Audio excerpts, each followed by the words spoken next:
gang stalking or paranoid schizophrenia. Mind reading. Communication system and method including brainwave analysis and or use of brain activity. This is getting right into the sci-fi. Filed in 1998, a system and method for enabling human beings to communicate by way of their monitored brain activity. The brain activity of an individual is monitored and transmitted to a remote location. Example, by satellite. At this remote location, the monitored brain activity is compared with pre-recorded normalized brain activity curves, waveforms, or patterns to determine if a match or a substantial match is found. If such a match is found, then the computer at the remote location determines that the individual was attempting to communicate the word or the phrase or the thought that is corresponding to the match stored normalization signal. Again, we're talking about mind reading with this waveform technology. Dr. Rowney Kilda. That they can read everybody's thoughts, dreams, and subconscious and influence them. And some people say, well, I don't care if somebody reads my thoughts, but you don't realize then that you can be influenced to be a serial killer, commit suicide, become a criminal, and this is what the false flag operations are about. Finally, we have the apparatus and the method for remotely monitoring and altering brain waves. Here is an apparatus and a method for censoring brain waves at a position remote from a subject whereby electromagnetic signals of different frequencies are simultaneously transmitted to the brain of the subject, in which the signal interference with one another they interfere with one another to yield a waveform which is modulated by the subject's brain waves.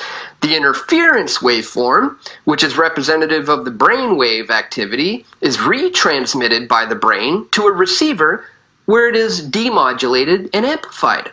The demodulated waveform is then displayed for visual viewing, and it's routed to a computer for further processing and analysis. So we're quite literally talking about taking the image from off your brain and putting it onto a computer screen so they can analyze what's going on in our heads. This is unbelievable. Then they have brainwave analysis, remote neural monitoring, and electronic brain linking via satellites. Madrison in 1991 invented this patent, and it is to read the minds of targets, terrorize and oppress completely yet covertly. Voice to skull, V2K. Apparatus for audibly communicating speech using the radio frequency hearing effect. Now we're getting into transmitting voices directly into people's heads. A modulation process with a fully suppressed carrier and input processor filtering to produce an encoded output. For amplitude modulation and audio speech processor filtering. Intelligible subjective sound is produced when the encoded signal is demodulated using the RF hearing effect. So again, they've got diagrams here explaining exactly how this can be done. We're talking about putting speech through various frequencies being decoded by the human brain as an actual voice. See, there's nothing crazy about it, even if... So can you expand on that exactly? Well, like telepathy. Yeah. You know, the thing with mind control is very bad because they call it synthetic telepathy. They can induce thoughts in you. They can induce voices in your head. And of course, voices in your head, that you're crazy, you know. They can do that, and they have done that from, at least officially, from the Iraqi First War. They gave orders to soldiers straight into their head. Of course, they were guinea pigs. American soldiers? American, yeah, right. And if this technology... Did they use it on the enemy as well? Yes, in a way, because I always remember I was so shocked when I saw a picture when soldiers came from bunkers, Iraqi soldiers. They had bunkers and about 3-yard walls, you know. They had drinks and food for 6 months. Americans had sent helicopters above, and they had Arabic-speaking interpreters who spoke Arabic to them, and they were sending, with microwaves, orders to come out. They were being mind-controlled. And all of a sudden, all the guys came out. With no reason at all. Nobody attacked physically. It was just done with mind control. Then they have the neurophone of Patrick Flanagan to make the target hear voices via laser, via microwaves, radiation, wave direction of sound that's being converted to electrical impulse to go straight to the target's brain. So, you know, hearing voices is not a sign of mental illness necessarily. You have to consider that it can be the military technology. And this is the greatest, I would say, insult to medical doctors, that we are not taught this. No medical doctors generally know of military technology that you can, with synthetic telepathy, make people hear voices in their heads. And it can be proven by Blue Mouse.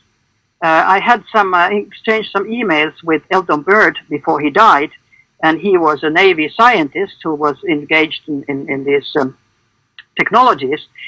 And he said that the Blue Mouse is world's most sensitive microphone.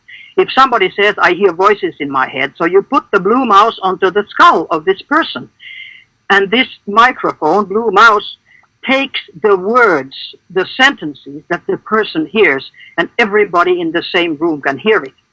So it is not a sign of mental illness, it is military action towards this person with electromagnetic fields and electromagnetic beams, radiation. And of course it's criminal. But this can be absolutely proven. But how many know a Blue Mouse? Very few, I would say. Alex Jones and Dr. John Hall. The brain has no firewall. The brain has no firewall. You can put voices in the head. For those of you listening that think that's an impossibility, go to audiospotlight.com. You can purchase a unit yourself to put voices in somebody's head. And for people who don't believe it, we've got early affidavits, 5 prisoners from the Utah State Prison who described accurately being put in cells, having electromagnetic energy placed in those cells that was so intense that they couldn't stand up. Several of them even said that they could tell that they were hearing voices in their heads of the perpetrators, of the people doing the research, and that they could tell that the voices were responding to their thoughts. You know, some of them thought it was sub-vocalization, that they were just responding. But really, they've got a computer reading it out the other side. Keep going. Well, exactly. And like I said, some of them thought it was sub-vocalization. You know, we have technology now where they can put a monitor on your throat, pick up the nerve transmissions from your auditory center of the brain to the larynx, and for people that have their arms blown off in war, can control a phone or can control a computer or control an apparatus by speech. Well, it's not really speech that they're picking up; it's the electric transmission coming from the auditory center, the auditory center to the larynx. This technology, at least based on some of the people I know, connections that I have that worked on it, is actually using the brain. All of this manipulation is being done at the brain level. Microchips. We are working in Belgium with victims there. We're allowed to go over there with victims and use a Faraday cage to do some scanning with some of the victims that appear to be chipped. And did some great studies in a Faraday cage where we put victims that are hearing voices and claiming to be chipped next to a control who's never complained of this. The victim was positive for transmissions. The control was not, in a Faraday cage. Interesting. What does that mean? Faraday cage is a cage that... No, I know what it is, but... It means that these people are transmitting, and some of them are chipped. Some of the chips can be as simple as a Verichip. Well, they have biochips that are actually liquid now, too. And they're coming out with all the pills are going to have tracker chips in them. Paranoid schizophrenia, delusion, psychosis. Now, we have the author of A New Breed, Satellite Terrorism in America. He's a medical doctor, anesthesiologist, also has a degree in biology and science from the University of Texas. And he's also, again, an author, satweapons.com. And I was told by Dr. Bob Bowman before he died, he's been on air about this, that they were working on systems, basically a radiation gun that could target and hit somebody, and you die 6 months later. You get real sick but not know what happened. And basically high-powered, nuclear-powered microwaves. So we know this is going on. We're not saying everybody that thinks this is happening, it's really happening. Okay, but the point is this stuff exists, and we're going to break. You're with us for the balance of the hour. Dr. John Hall of San Antonio. You got like 2 minutes till we go to break. What do you think, knowing what you ran into and what your book's about with this, with your patients and friends and people, and thinking it wasn't true because I've seen you on news in San Antonio and then discovering stuff, what does this look to you with this constellation of info we've got with this Alexis guy? Well, on the side of right, you have that grace of God, I guess, with you when you know you're doing the right thing.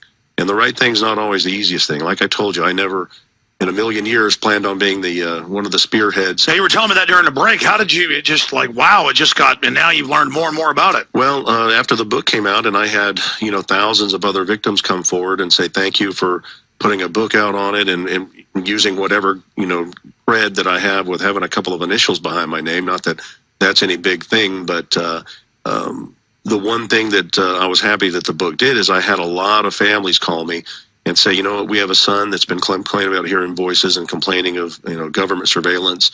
We've had him to 5 different psychiatrists. They've shocked him. They've had him on meds. It never goes away.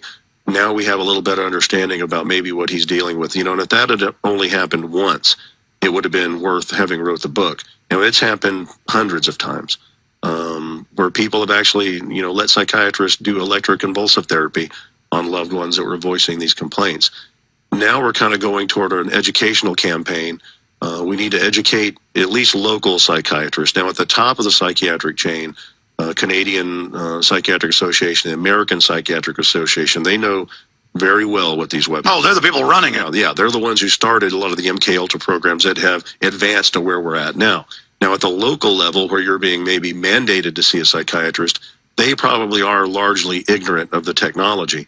But unfortunately, no matter how much proof these victims put in front of psychiatrists, they're not looking at anything. Well, that's the question. How do you tell, because you've obviously been contacted by real schizophrenics then, how do you tell somebody who's crazy versus somebody who... Well, the bottom line is schizophrenia usually starts at an early age. Most of the victims that I'm talking to can pinpoint the time their stalking started and their hearing voices started, and typically it's late 30s, early 40s. You just don't see that with schizophrenia. Schizophrenia is usually 18 to 28 in a male. It can be a little bit later in a female. So now what's happening is a lot of these victims are being diagnosed with delusional disorder or psychosis, otherwise specified, which means you've got something going on and we don't know what it is. On top of that, the medications won't treat this. Dr. Rowney killed it. And then Paul Bard said that also note that in conjunction with subliminal and visual technologies as well as role playing, those technologies can be used for trickery, including apparent schizophrenic episodes, so-called alien encounters, and much more. Inner voice cloning. When you go and tell people that you're hearing voices, we've been patterned to turnkey see that as schizophrenia and not even look to see if there's a legitimate source for it. If I put a voice in your head that's in your voice, and if you pattern a thought, like I tell some of these victims, when you read a book, you're actually hearing your own voice in your head as you read. If I put that voice in your head, then that becomes a thought, and you'll act on those thoughts. Voice cloning. Voice transformation. Dr. Robert Duncan. Voice transformation. Voice transformation. How do you fool somebody on the phone? And in fact, this was used in the Gulf War. They called up the generals, used voice transformation, so it sounded like there are other generals giving orders to the commanders in the field, and they fooled them where to go. Chris Burden. Voice transformation. In other cases, they've used voice transformation technology to make me think that ex-colleagues of mine are involved. And that was particularly scary because for a period of months, they made me tried to make me believe, that my ex-colleague of mine from CompuCom Systems, a very important person there, was brought into the torture to try to help me get through it.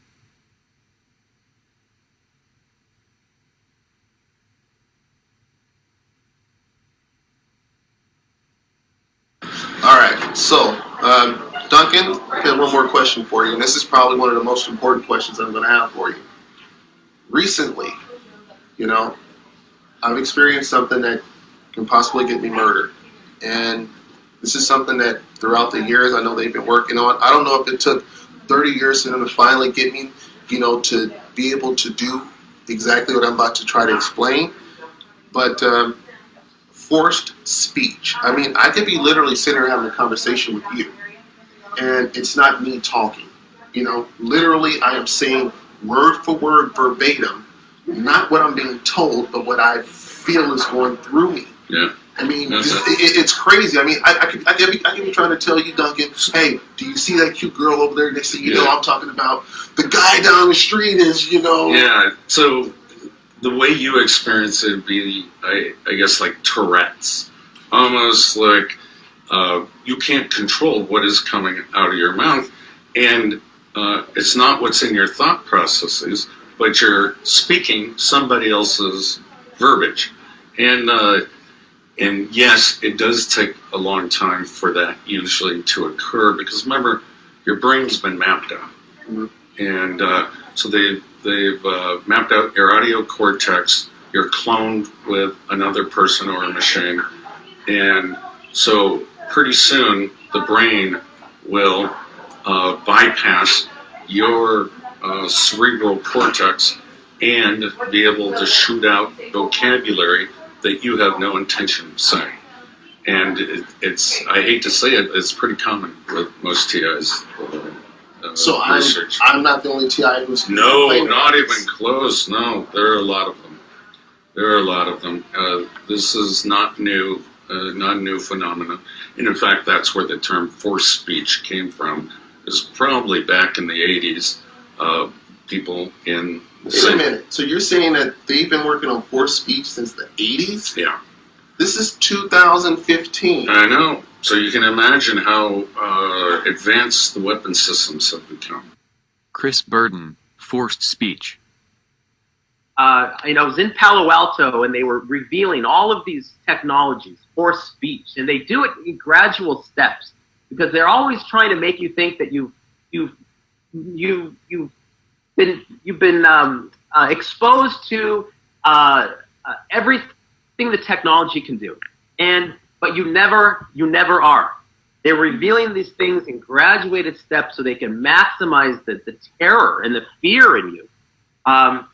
So imagine sitting there one day and then someone just starts speaking through you. And that's what happened to me. I was just sitting there in my house in Palo Alto, the place that I was renting a room in, and all of a sudden the voice said, "Hi, Chris, this is Joe." And it was my cousin Joe's voice coming through me. Mm-hmm. And it was lower than I speak. Mm-hmm. And while they went through the forced speech, they demonstrated how it can lower your voice an octave or more, lower than how you normally speak. So that's what these technologies can do, and they can manipulate you in all sorts of different ways.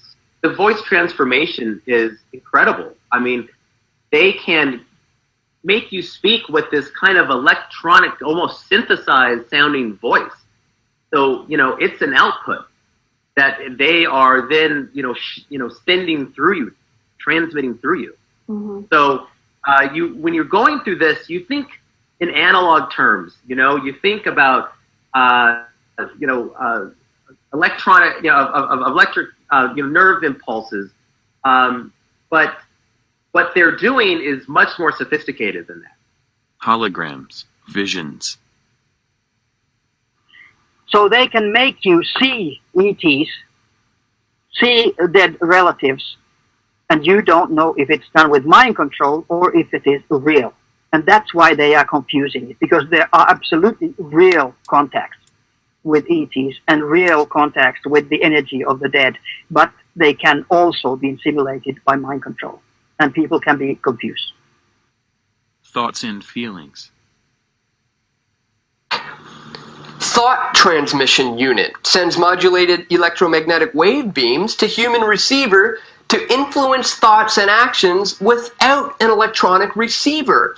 This one filed back in 2002. A thought transmission unit sends modulated electromagnetic wave beams over long distances to a human receiver to influence the thoughts, actions, or perceptions of the organism, with or without their consent, but without them requiring electronic receiver.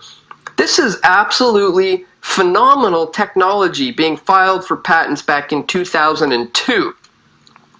Moving on, we have electronic fringe field generator for manipulating nervous systems, filed back in 1998. Apparatus and method for manipulating the nervous system of a subject through afferent nerves modulated by externally applied weak fluctuating electronic fields tuned to certain frequencies, such as to excite a resonance in neural circuits. Depending on the frequency chosen, excitation of such resonance causes in human subjects relaxation, sleeplessness, sexual excitement, or the slowing of certain cortical processes. So again, this is quite literally using these frequencies to affect our nervous system in such a way that will make us feel various feelings depending on what they tune these frequencies into and how they want you to feel. When they blast electromagnetic fields, so it goes through all of Europe. And do you think that's a form of mind control? Oh, it can be used for mind control, of course, like HARP. And that is the danger, because people know nothing about mind control. They don't know that your thoughts can be changed, your attitudes, your feelings. If you love somebody sitting at a computer, even through satellites, can say, okay, let's make it opposite. And you start just detesting the person who you love. You can't be in the same room, you feel uncomfortable. I think this is terrible, because you're making people into biological robots. Yeah. Why? Access to high-level government stuff. The question is, why are they doing it? Or is it, what's the point? From after the book came out, and then now after talking to about 5,000 or 6,000 other victims, and globally and here, it appears to be experimental. Like the harassment is being done as a larger form of experimentation. If you look back at the original mind control studies of MKUltra and MKSearch, the victims were almost always nobodies that lacked the financial or political clout to do anything about the victimization. Mind control research has been ongoing in this country by all of the intelligence agencies and the DoD since the 50s. Advances in technology, satellite technology, and RF technology have allowed the lab to be taken out of the laboratory and into society. The long-term goal, we feel, of this targeting is to see what the mass effects are on a large group of population, with probably an eventual use of this technology on a global population for control. What not to do? Things that a target probably shouldn't do once they realize they're being targeted is try to convince people of your targeting that are already non-believers. The whole goal of targeting is to eventually get you in front of a psychiatrist to draw a schizophrenic or delusional diagnosis. What most of the human rights organizations are recommending now is that if you feel you're being targeted, first try to communicate to them to get pointers and advice on who you can talk to and who you shouldn't. As stated before, one of the main goals with this targeting is to get you to call the police over and over with complaints that can't be proven, which will eventually land you in front of a psychiatrist who usually won't listen to or look at any of the research or articles you bring in, but will be looking to give you a psychiatric diagnosis. Once that diagnosis is given, typically the police won't respond to any further targeting, which may escalate after you're diagnosed. What we can do about it? We can do about it. Number one is awareness. As long as people don't know, they can be just slaughtered silently with silent weapons of war. Incoming voice detection. So, hearing voices is not a sign of mental illness necessarily. You have to consider that it can be the military technology. And this is the greatest, I would say, insult to medical doctors, that we are not taught this. No medical doctors generally know of military technology that you can, with synthetic telepathy, make people hear voices in their heads. And it can be proven by Blue Mouse. I had exchanged some emails with Elton Byrd before he died, and he was a Navy scientist who was engaged in these technologies. And he said that the Blue Mouse is the world's most sensitive microphone. If somebody says, I hear voices in my head, so you put the Blue Mouse onto the skull of this person, and this microphone, Blue Mouse, takes the words, the sentences that the person hears, and everybody in the same room can hear it. So it is not a sign of mental illness, it is military action towards this person with electromagnetic fields and electromagnetic beams, radiation. And of course it's criminal. But this can be absolutely proven. But how many know of Blue Mouse? Very few, I would say. You will, of course, obviously have looked into whether or not we have the mental strength to push back against it, do we? Yeah, actually, you do, and and that is how I teach most targeted individuals to escape it. It's real tempting to lay there and communicate back and forth with the voices. It's essentially synthetic telepathy. So not only are they putting voices in your head, they're hearing your answers back by thought. So as long as they keep that entrainment, then you're actually able to be found on the grid and attacked with the weapon system. If you can block, learn to ignore the voices and not respond back, which takes a lot of self-control and a lot of self-mind control. If you can block that, then that you're not able to be tracked on the grid, and then the targeting with the weapons actually stops or lessens. The risks of exposing gang stalking. Let's ask John about Dr. Rowney Kilda. She researched this, or he, she, that, and she knew she would be murdered by them, and she actually was. What do you make of her case, if you know about it? No, I do know about it, and I knew her. She was martyred for this. She was one of our top researchers on the effects of ELF and electromagnetic fields on the human body. Her early research on sugar metabolism is what kind of set the basis for us realizing that constant bombardment with ELF does give you type 2 diabetes. And she knew she would be martyred, in her fight, and she has been, as well as Fred Bell. Fred Bell is another PhD and physicist who came out against this. He was given a heart attack in a hotel room not long after doing Jesse Ventura's show. So they eventually will get around to killing all of us. Well, I mean sincerely, from the bottom of my heart, thank God there are guys like you that have the courage to write about it and to research it and to talk about it. I really mean that. Who are they? Who are they? He made, kind of with his fingers into the air a square and said, in the middle there is the sign of New World Order. Then on the other side there is the Star of David. And then on the other side are the signs for CIA, FBI, and British intelligence. And he said they are them who are doing this to the world, to all civilians. And not only civilians today, also to certain elements of the military. So, total control. Video produced by Gang Stalking Attention Awareness.